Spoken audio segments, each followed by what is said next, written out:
Welcome to the Functional Medicine Foundations podcast, where we explore root cause medicine, engage in conversation with functional and integrative medicine experts, and build community with like-minded health seekers. I'm your host, Amber Warren. Let's dig deeper. Welcome back, everybody. I'm here with Amber and Brandon Morse with Everyday Saturday. Brandon and Amber are the adventurous couple behind Everyday Saturday. In 2020, they left their conventional jobs, packed up their 4 kids, and set off on a life-changing journey. After a year exploring the U.S. on the road in an RV, they sold everything and transitioned to life on the ocean on their sailing catamaran. Over the last 3 years, they've sailed over 15,000 nautical miles to 20 different countries. Now they inspire thousands to live life differently, embracing freedom, family, and experiences over things. Follow their journey on all the social channels at Everyday Saturday. That last sentence almost made me tear up. Aww. It's such an emotional grabber. I love it so much. You can blame AI for that. AI for that profile. That's awesome. So we were talking a little bit offline how this is a first for us. This is our first kind of non-traditional medicine conversation, and I am thrilled about it because I think people are so eager to hear different stories, just different experiences, different ways to do things, live life differently. And we'll talk about this, but question everything, right? Yeah. So I tell your story. What inspired you to do this amazing adventure? Yeah. We started questioning everything. I love it. Boom. You want to go ahead?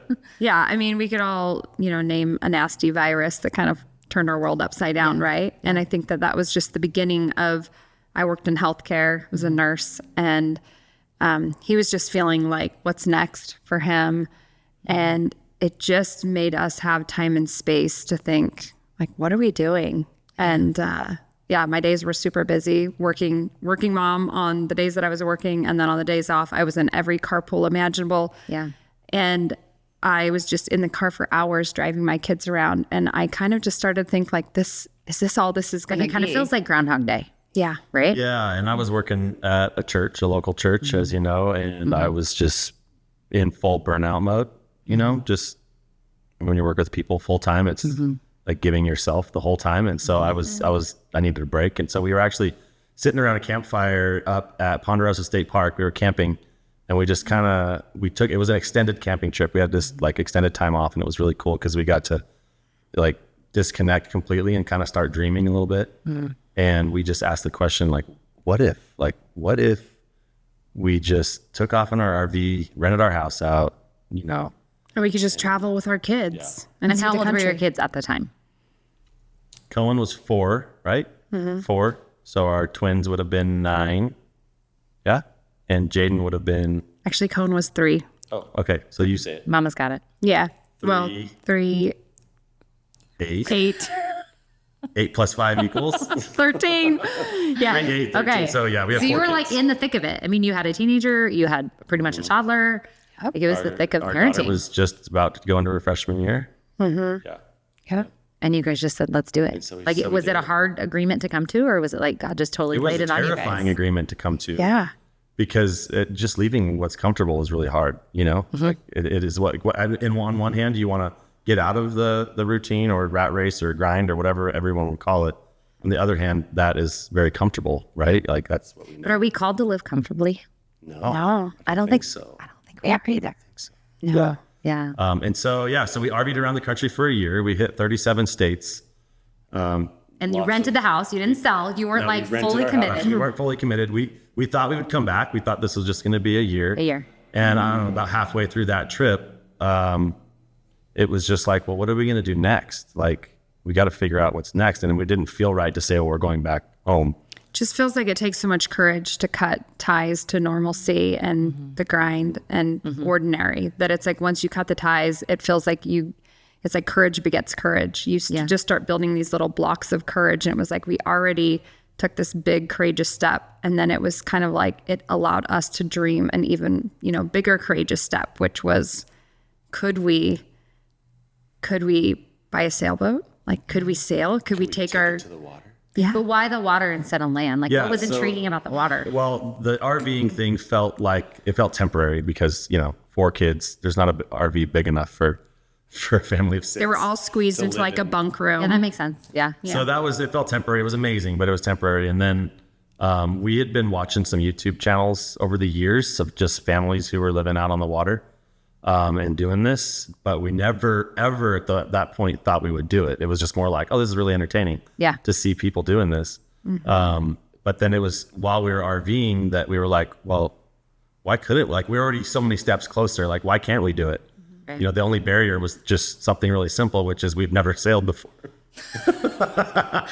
We'd never owned a boat before. Never owned a boat. Never driven a boat. Never owned a boat. Driven small boats, but so basically we came back after the RV trip. We sold our house. We had another big garage sale. We sold everything we owned. Sold the truck, sold the RV, and then we went, once the house sold, we went to work looking for a boat. Found it in Virginia, and then I moved it to Georgia with my cousin who's a captain. And then the family and I drove back over there and we moved aboard. And a lot of the first 6 months was, can we say hell? Yes, you can. Okay. A lot of the first 6 months was pure hell. Like it was. Why? Because the transition is ridiculous. Like the learning curve is insane. I'm sure. Broken things on the boat and things you've never worked on before. And it was like cold out for summer. It was like there was cold front that came through Georgia. And our kids were kind of miserable. It was freezing. We didn't have heat on the boat. Yeah, I mean, we were like, what are we doing? But we sold everything. So it was like we were all in. No going back. Yeah, there wasn't. Don't have a choice. So it was like terrifying and overwhelming and all of that. But you were already homeschooling. So the homeschooling thing was already kind of set. You had already done that for a year. Yep. You had your curriculum. The kids were used to that. I'm just thinking like, taking kids, my kids are 8 and 10. Like, did they struggle at all leaving their friends, socializing, leaving how do they play sports? I mean, they left the traditional sports model. Yeah, I mean, our daughter was in traveling dance. We were flying places because she was on the highest level of dance team. And so it's like we left everything. That was part of why I was like, we can't sustain this. This is crazy. Like, this is $1,200 a month. And then we have 3 more kids coming up. I'm like, this is crazy. How do people do this? Yeah. I'm leaving. But I also think that if it's okay as a parent when you say, this is what we're doing and the kids just, they have to go along. But it's not about you. Yeah. There's another part of it though, is to cast vision for our kids and to be like, we have an opportunity that if we say no to this, like we're never going to get that opportunity back. And it was so awesome to see our, 13, 14-year-old be like, I want to say yes to this. And I'm willing to lay something that she was really passionate about down. And she made the choice. Like for travel and adventure. Even though we were pretty much set on doing it, we gave her that option to like say yes to it. She was a big driver of it. Yeah. So we moved on the boat. We made it out of the US. We sailed to the Bahamas. We spent 6 months in the Bahamas. We met like some of the most incredible people that you could ever imagine. Doing the same thing you guys were doing? Families that were and we ended up like sailing around with them for 4 months. We experienced incredible community. And so everything that was hard was now matched with these like heightened experiences that were the most incredible things that ever. I mean, it's like the first time you see a shark in the water, a big shark, or the first time Brandon was spearing the first fish and bringing it back to the boat, like my first sourdough loaf, on the boat. It's like, remember how terrifying the ocean was to us? Because it's so foreign. Like we're from Idaho. Yeah. I've learned to, but I don't even like seafood in general. Yeah. But we were terrified of sharks. We were terrified of getting in the ocean. And all of us as a family of 6, it just, with experience, that all changes. And now we love it. Like we can't wait to see a shark and be swimming in with it and all of that. It's crazy. And our boat, another thing about our boat is it's totally off grid, like capable. We have solar, we run off solar. Cool. We have a water maker that turns salt water into fresh drinking water. And that's what we shower with and cook with and drink. A battery bank. I mean, we do not plug in. We live on the anchor for free, and we go wherever we want to go. So it's kind of different. No, it's incredible in so many ways. How is it? My first question is, I want to hear what it's done for your marriage, the good and the bad and the ugly. Yeah. We told you we weren't going to talk about that one. You said we were going to talk about sex. I asked such a bigger question than just sex, Brandon. Yeah. I would say, number one, it was like a magnifying glass. Mm-hmm. And for us both having, land life was like we both had different careers. You'd come together in the evenings. or the weekends. Yeah, you realize you have a lot of natural breaks on land life, right? You go to work, or your husband's on a trip, or we didn't have that. So to be together 24/7 with our kids 24/7, I would say that it was probably some of the hardest months of trying to adjust to like seeing like every little rift, everything felt magnifying, like just learning boat life with our kids. I think that it brought so much conflict. We actually brought like a marriage therapist along with us, did some telehealth with us to work through some of these things that we were like, of course. Yeah, it was always the woman. We always need the most help. It's so emotional. You're done, actually. Yeah, so I'm just going to interview. It's just going to be Amber and Amber for the rest of the podcast. The Amber and Amber show. Amber and Amber Cut his mic. Cut his mic. Yeah. Brandon doesn't get to talk. We're going to edit all that out. Yeah, I would say just, for our marriage, it was really, really hard. And I think there was part of me, though, that was like, okay, if we can survive this, if we can sort this out and live on a boat and have a happy marriage, then we can do this anywhere. Yeah. And it was just more of, it was just an opportunity for us to look at ourselves more deeply, into our relationship more deeply, and be willing to change. To add to that, you're adding, from land life, if you're comparing land life to living on a sailboat in the ocean, we added a whole nother element that we've never dealt with in our marriage, which is like scary situations, like hurricanes. Fear, like hurricanes and weather and harnessing the wind to move your house and like all this stuff where everything's heightened, right? So you're also a captain. You're the captain, and I'm trying to learn how to be the first mate, and that's not a role that we've ever played before. It's a really vulnerable place to be, and you really learn about trust. When you're in those vulnerable situations. So if we're fast forwarding just for this question's sake, the past year and a half, would you say 2 years? It took a good.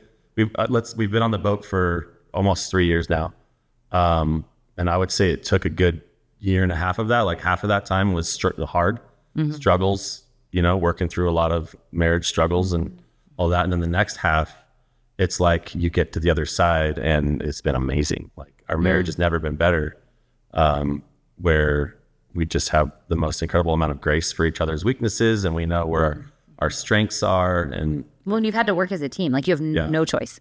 And you can't walk away. You can't go for a drive. You can't just walk away from the situation. It gives a whole new meaning to like letting the sun go down angry, because you're on a boat.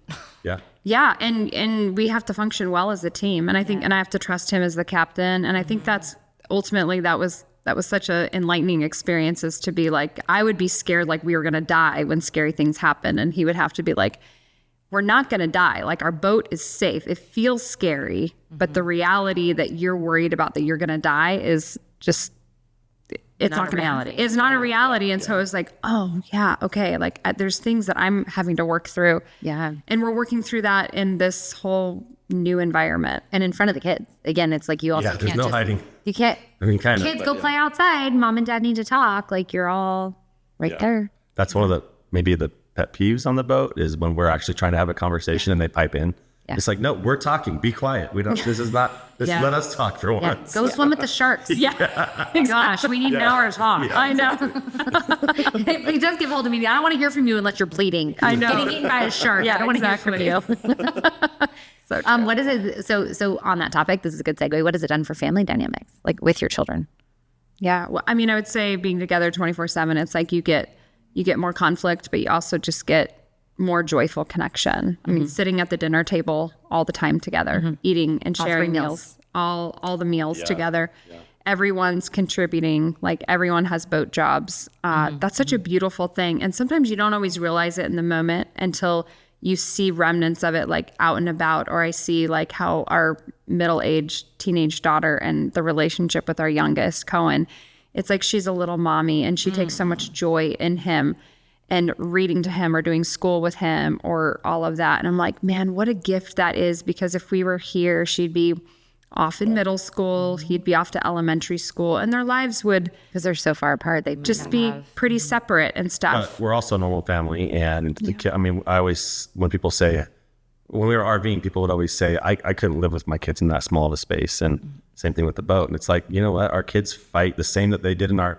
3,000 square foot house that they did in the RV that they do in the boat. It doesn't really matter, it doesn't matter where you live. It's like, not like you're gonna not have the same problems. Yeah. you know. And I always go back to, because it's the same kind of argument as like, you know, thinking about homeschooling or thinking about getting out of the crazy sports scene and things like that. Like, who's influencing your children? God entrusted us to raise our children. There's a reason that you have your 4 children under your roof. You are entrusted to speak life into those children, right? And I'm not taking away from wonderful teachers, you know, friends that speak life into our children and coaches and stuff. But like, I think, and this is where I want to really dig into the like, question everything, like question what you're doing, because it's such a finite amount of time that we do have these children under our roof. Yeah. And we have the ability to influence and shape them. And I'm not doing it yet. I'm still fully sucked into the system, 5 days a week of school, the sports every night, doing the chaos. But my heart feels so unsettled with what we're doing. And I don't know what the different thing needs to look like yet, but I know I need to get there, because what I'm doing right now, I know is not where I want my family or where God wants my family to be. So I think I just want you guys to like, how do you advise someone like me or anyone that's like, yeah, it doesn't feel right, but it is so scary to think about something that's so dramatically different, because there doesn't feel like a lot of gray. Yeah. I mean, one thing we say quite often on our social media stuff, because we don't want people to be like, to think that we think everyone needs to sell everything and move on to a sailboat. And be so dramatic. Yeah. Move into an RV. Yeah, that's not practical, and it's probably not the right thing for a lot of people. For sure. Our whole mission in trying to inspire people with what we do is just, I mean, we say create more moments, more memories, more Saturdays. That's why we're called Everyday Saturday. I love that. And so like, what can you do to just step away, even if for a little while, forget what day it is for a little bit, you know? And I know that one thing that really weighed heavy on us is we felt like when we were living the land life and just the busy grind, we felt like if we stepped out and kind of looked in, we felt like we were putting our kids to bed each night and kissing them to bed just to like send them out the door the next day, you know, and then they're off the whole day, and then they come back and it's like quick dinner and it's all right, kiss you to bed. Same thing. Just the same thing. And you're missing so much time with them, you know? Yeah. And so I just think like, if we were to inspire someone just to do like, what can you do differently? You know, I mean, you're not the busiest person in the world. Your job will be okay without you for some X amount of time. Yeah. You know, what can you do to create more moments, you know, just different than, it's just too easy to get stuck in the grind. For sure. 100%. And it only will happen with intentionality. It will never just magically happen. Like we can't just, I think of it as like this hamster wheel. And I thought in my mind, like, is there a way to like slow it down? Because it does feel like that. We get back and it's just everyone is so busy. And I think for us, like we just had to be like, well, I don't think we could slow it down. So I guess, yeah, we did something drastic and completely jumped off the hamster wheel. But I think I've also heard a lot of families thinking about like, well, evenings are really crazy. So starting a rhythm of having breakfast every day together, like love that. Yeah. that type of a thing. And I think some of that is regaining back of what the busyness is trying to steal from families. Right. Is protecting that time, is maybe having a no screen evening or an adventure day that like you're just getting out as a family and you're experiencing things together. And some kids, you know, they whine or they're like, I don't want to do that or whatever. But you have to create that rhythm. And I think that rhythm and repetition of like, this is what we're doing as a family. This is how we're intentional with each other at the dinner table or the breakfast table. I think, what can you do is really the question. And I'd say, what can you do to get uncomfortable? We talk about being uncomfortable is like, do something uncomfortable together, right? Like do something totally different than you would normally do. Like, come on, how many times have you gone to the village? Like, come on. Do something else. Go somewhere. Get out of town. Go in the mountains. Go on an adventure. Yeah, go somewhere where you haven't Go been. serve someone. Yeah. Yeah. Do you guys miss like the day job? Like, do you miss medicine? Do you guys miss interacting with other adults in that capacity? I miss my nursing brain a lot of the time. Using Like your brain in that way, yeah. using You don't miss the shifts, the shift work. No, I mean, of course, like the politics of hospital and all of that. No, I don't miss that, but I miss, you know, being a part of that education and empowerment. You know, for me as a labor and delivery nurse, like being there for the most. Job offer? Might be. What's it to you? We're always hiring our ends. But being there in some of the most special moments of a woman's life, you know, the birth of her child. So I think there's some grief in that of letting go. Yeah. And I miss some parts of that. But at the same time, when I look at like what I'm gaining or what I'm pushing myself to be, or even just being a homeschool mom, that was never a role that I ever actually really wanted in my life. But then I'm like, oh, What a treasure. this is uncomfortable. This is hard. This is challenging for me, and to step into that. So The question, do I miss a normal job? Yeah. Do you miss like the day to day? Like your interactions with adults are so different than what it used to be working at the church. No, I can't say I do. You don't. No. But I was working for someone in a pretty mighty way, right? Like, Yeah. so I was at a point where I'm like, I don't want to be told what to do, and I don't want to be told where to be, what time.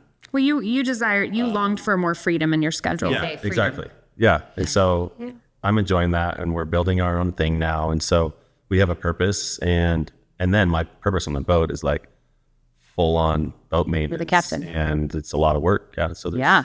not a lot of like sitting around on board at all, really. So how do you financially support this adventure? Great question. Well, I mean, with what you agreed to pay us for this podcast, that helps a lot. Yeah. $50,000 will get them a few months on the But she's starting now. Yeah.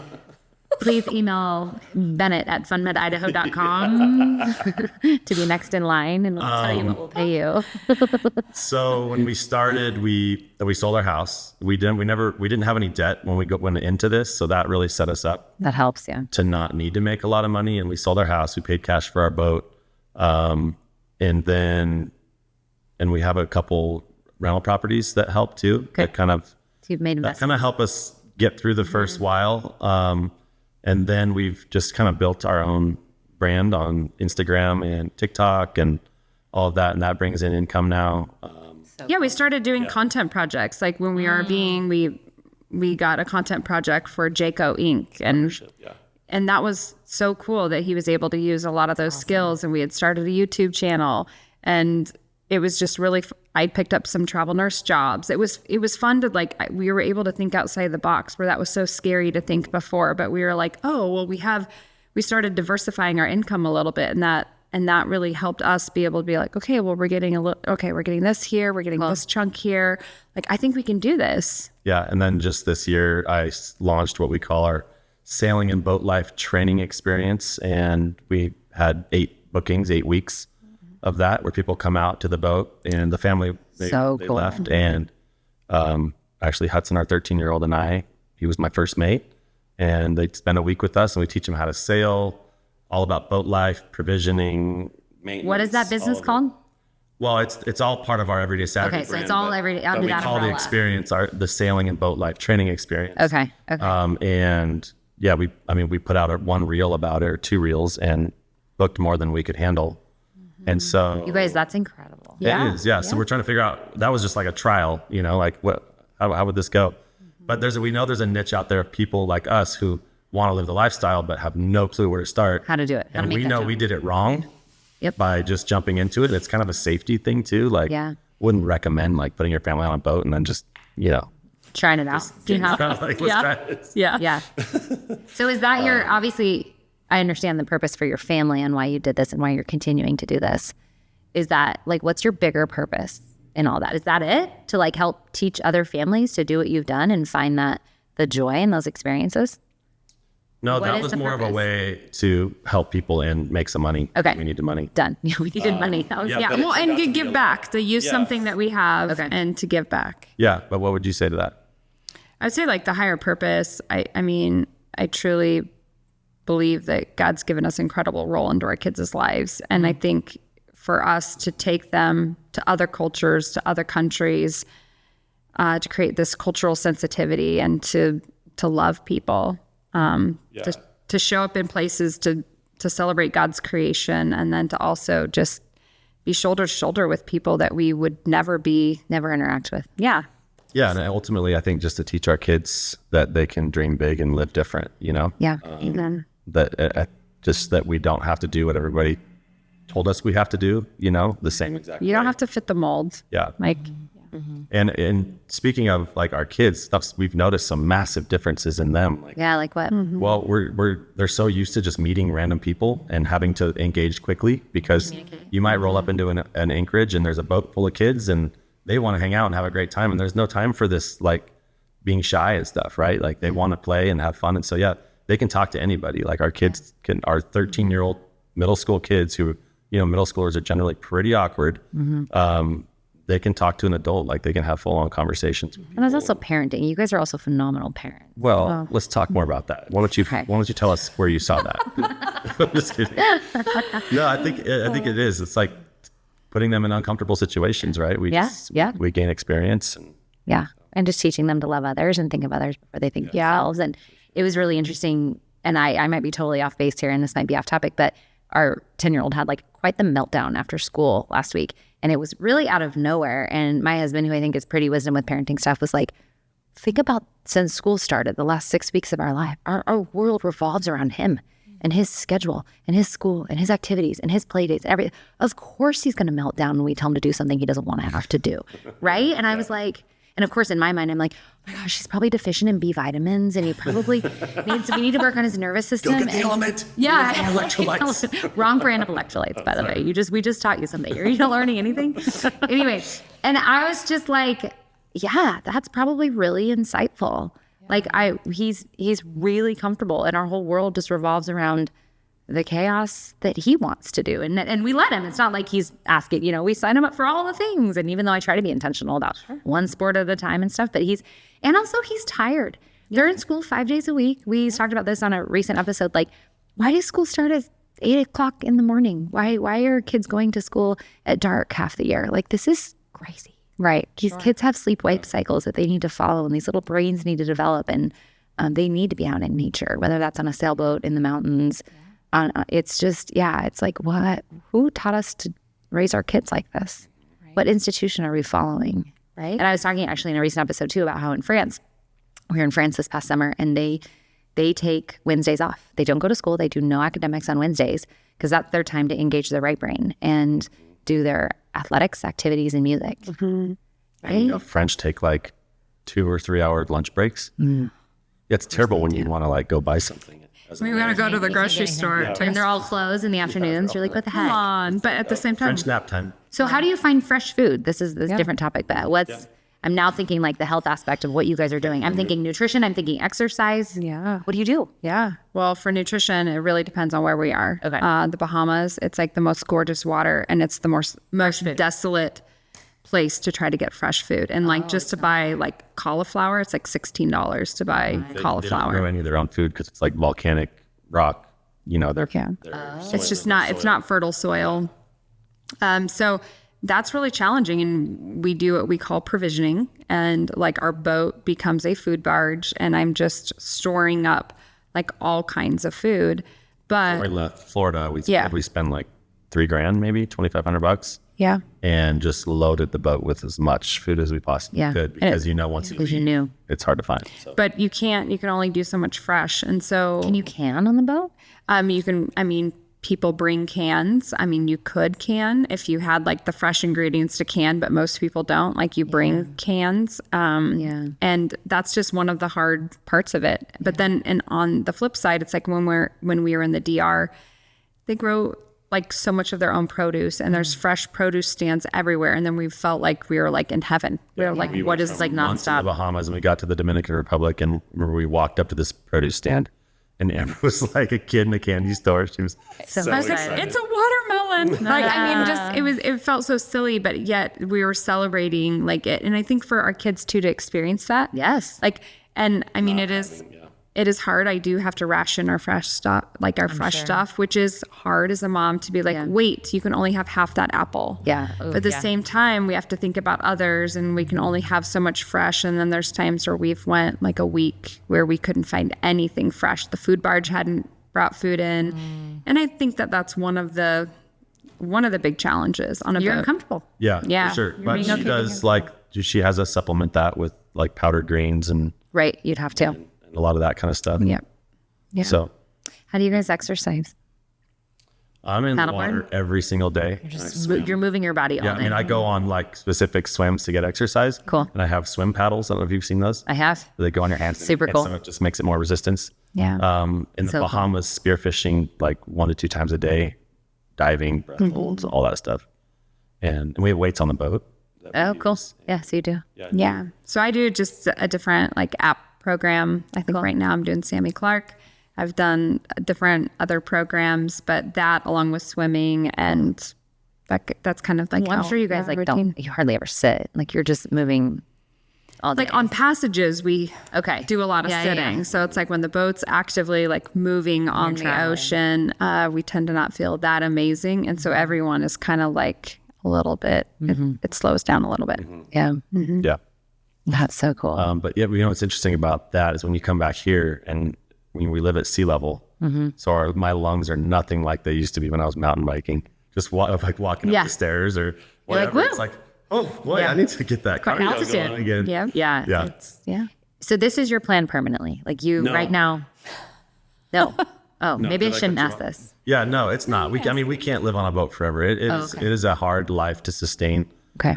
Just even the stress of, we alleviate a lot of stress that land life has, right? For sure. The busyness and a lot of the bills and just the rat race type stuff. But you're trading out that portion of your brain with like the weather, and things we talked about, catastrophes and maintenance and, all of that kind of stuff, safety. So we needed this. We took a big break this summer. I've been off, I've been here for 2 months. Okay. Because I just needed a rest from all of that. And so we don't know. We don't know how much longer. We always said we'd give ourselves 3 years, and this was 3 years. Oh, okay. But we don't feel done. Yeah. And So you're going back next month? Yeah, we're going back October, November. Yeah. Yep. Okay. So maybe now it's just year to year. Yeah, kind of. And you feel good homeschooling, Amber? You feel like you guys are in a really good routine of homeschooling? Well, now my middle schoolers are doing an online school through a charter school out of Nampa. And I feel like as they're entering into the bigger grades, our oldest just graduated from the online school last year. So I feel like now I'm just homeschooling Cohen, and it feels like I'm like, I can do this with one child, kind of a thing. So that feels like a better rhythm. And I think we also just needed a break from, walking 2 miles to get groceries, right? It's just like the amount of work and the amount of hours it can take just to do really simple tasks. Yeah, it's an inconvenient life. I mean, we don't have a Home Depot when we need something. Like I have to stock the boat with any parts or you might tools potentially or need. anything I could possibly need. And you have to be resourceful. Like I've had to learn to fix things that on land I would have called a guy probably, right? Right. And I am the guy out there, and she has like just the way that you've progressed in your ability to like make things from scratch and breads and sourdoughs and all of that. She's the galley winch. Call myself the galley wench. Galley wench. Yeah. But so, the question is like, that timing, what's the best thing for our family? And I think like once we get out there, once we get back on the boat, do we still have that drive for like more adventure, more experiences, new places? Or do we see ourselves, transitioning to something else that's meaningful? Is Idaho still home?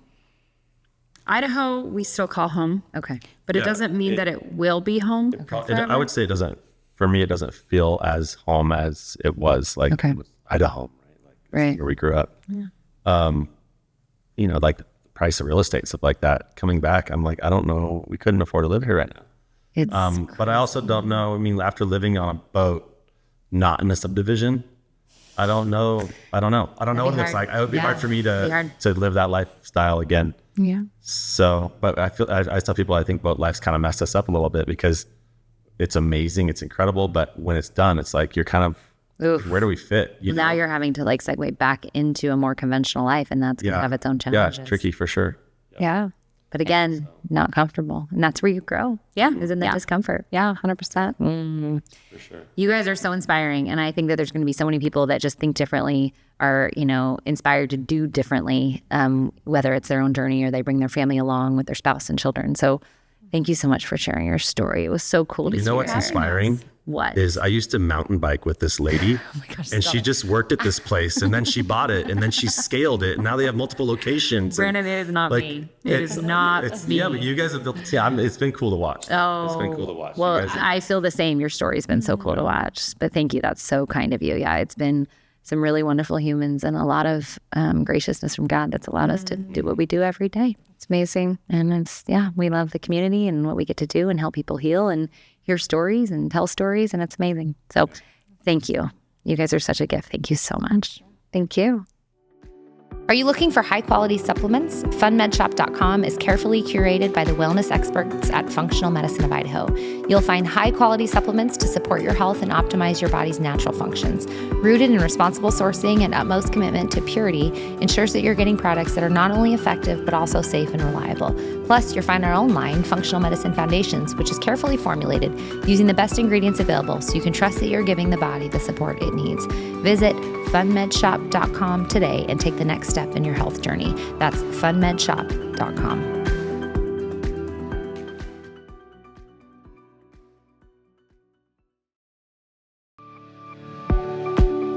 Thank you for listening to the Functional Medicine Foundations podcast. For more information on topics covered today, specialties available at the FMI Center for Optimal Health, and the highest quality of supplements and more, go to funmedfoundations.com.